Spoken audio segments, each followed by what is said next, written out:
Jodoon danda'ee waa'ee nadhii dubbadhe gaarii ture.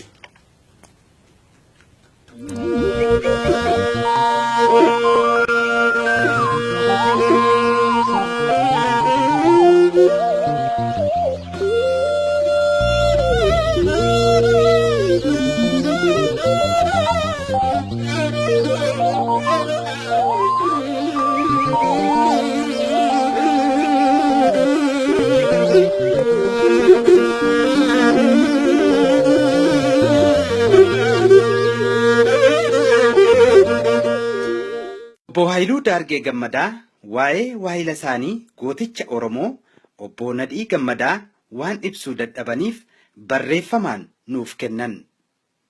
Akkasitti dubbifama. Jaal Nadhii Gammadaa itti gaafatamaa waajjira siyaasa ABO ta'ee anis isa jalatti itti gaafatamummaa jaarmiyaa uummataa ta'een hojjetaa ture. Hooggantoota ABO muratoo fi kutatoo ta'an keessaa inni isa tokkoffaadha. Miseensota ABO fi uummata Oromoo biratti kabajaa fi jaalala guddaa nama horatedha. Qabsoon Oromoo akka galma ga'uuf halkanii guyyaa nama hojjetaa ture. Bakka nadhiin jiru gootummaatu jira. Waraanni bilisummaa Oromoo akkaan isa jaalataa. Nama gonkumaa rakkoof harkan kennine. Abjuunsaa fi kaayyoonsaa marti Oromiyaa bilisoomte arguudha. Onnatee nama onnachiisaa. Haasaa inni harka muraa fi harma muraa aannolee irratti taasise sun sirriitti isa ibsa. Isa daawwachuun gahaadha.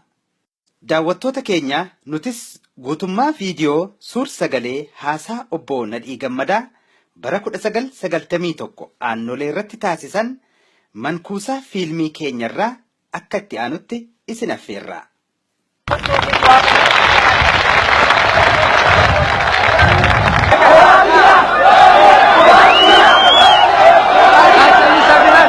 Aanolee akkuma manguddoon keenya warri seenaa beekan warri taarika beekan dubbatanitti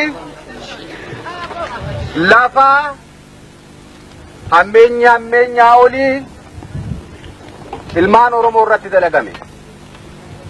Bara 600 dura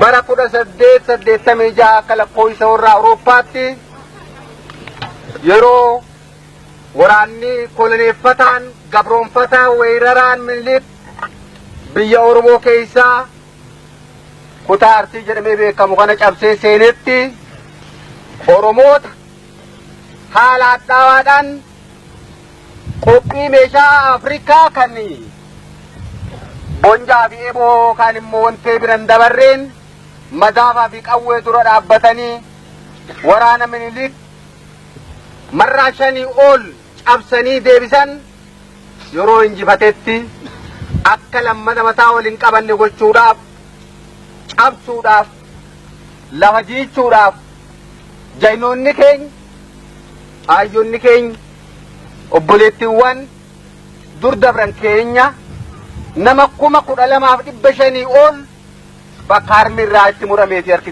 irraa itti murameeti. Lafa kanatti hayyoota keenya deettuutu harmi irraa muramee ilmoo ishii akka hin hoosifne godhame. Lafa kanatti abbootii keenya kan dalagatanii ilmaan guddifatan kanii jaynummaadhaan biyya isaanii kabachiisuudhaaf lolatan akka hin jiraan akka ilmaan isin guddifan akka Oromoon hin bal'anne hin guddanne akka Oromoon lammata mataa ol qabatee mirga isaatiif hin dubbanne gochuudhaaf jiichuudhaaf bakka hammeenya olaanaa itti dalagame.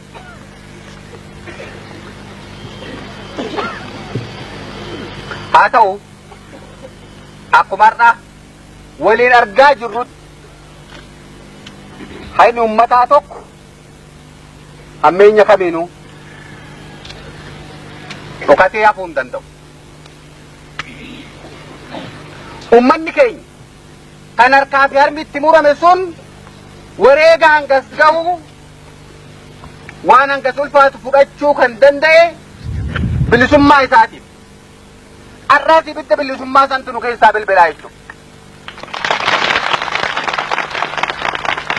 Kan walitti nu fidellee kan walitti nu qabes yaadannoo isaanii qofaa osoo hin ta'in osoo sun bakka guddaa qabu guddaan garuu arrallee Oromoon bilisummaadhaaf arrallee Oromoon mirga dhabe mirga isaa harka ofii deeffachuu barbaachisu irraa kan dhufe jechuudha.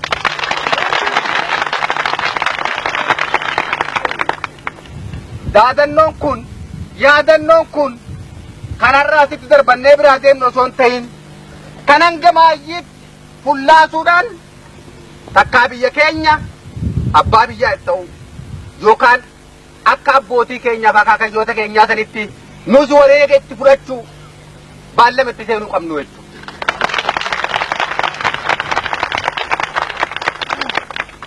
Guyyaa kana waan dabreef gadda guddaadhaan yaadan.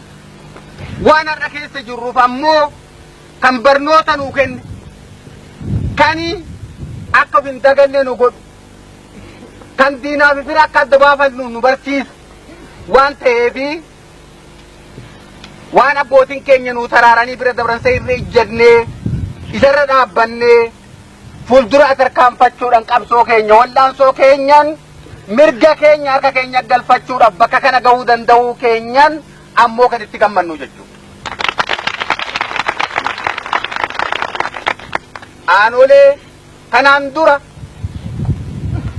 manguddoo dulloota keenya qofaatu warri akka duratti jalqabarra dubbatanii dhoksaadhaan galgala ilmaan isaanitti himu yookaan nama gamaa ilaallatanii kan alagaatti diinaatti nakkina kenni jira moo hin jiru jaanii walitti himu.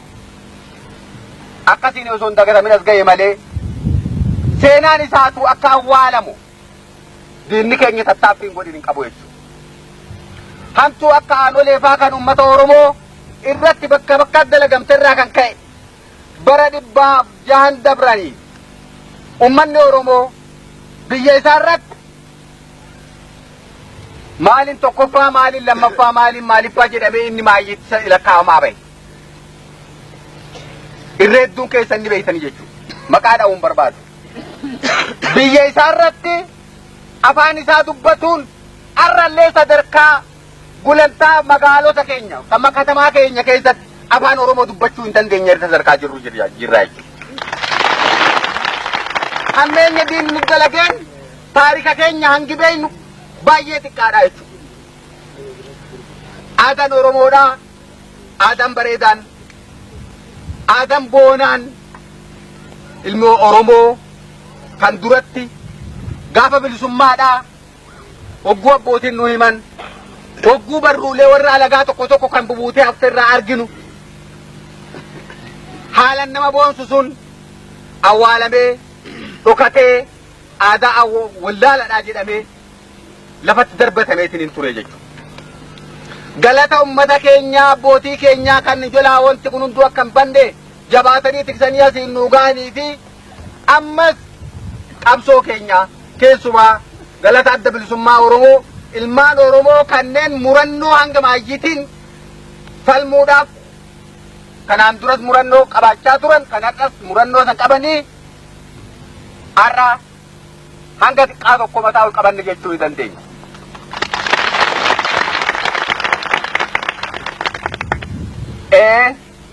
Biyya keenya jaalannu namoonni qooddan feenummoo akka barbaannetti bulfachuun mirga keenya.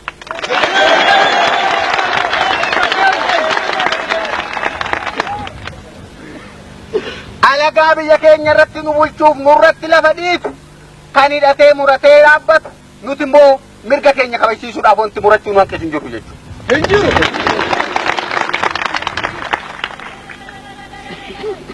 Hiree ummata Oromoo kan murteessu ummata Oromooti malee anatu sii beekaa karaa kana deemtu malee kan nuun jedhuu fi kan afaan qawweetiin nu doorsoo jiraatu ummanni keenya fudhachuuf qophii miti jechuudha. Seenaa jaynoota keenyaa seenaa warra aanoletti dhumaniis kan jiraachifnuun akka kanaani jechuudha. Biyya keenya Oromiyaa harka Oromootti Oromiyaa harka ilmaan haqaa kan Oromoo uummata Oromootiif dhaabbataniitti galchuu qofaani jechuudha.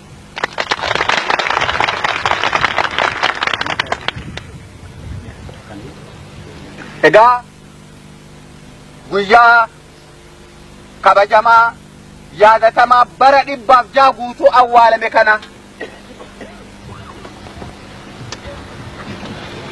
har'a warra marraa duraatiif yaadatu bakka kanattis argamee kabaju ta'uu keenyan hedduu itti gammadaa hundi keenyaa'u ummanni Oromoo bakka iyyuu harka ol qabannee waliin dhaabbannee waan warri aanoletti wareegamaniif san gatii itti gochuudhaaf fuuldura haa tarkaanfannu. Oromoon tokko, Oromoon tokko, Oromoon amantiin addan bahu, Oromoon gosaan addan bahu, lagaan addan bahu, gaaraan addan bahu, Oromoo adda qootuuf tattaafatu haabbatu, biyya Oromoo irratti abbaan biyya Oromoodha, biyya Oromoo irratti namni biraa Oromoo malee murteessuu hin danda'u, kan warra biraan uuman murteessisuuf dhidhiibu haabbatu, dhaabni haqaa kan uummata Oromoo adda bilisummaa Oromoo haa jiraatu, Oromoon haa ijaaramu, Oromoon adda bilisummaa Oromoo jalatti haa ijaaramu, qabsoo keenya itti fufna, injifannu.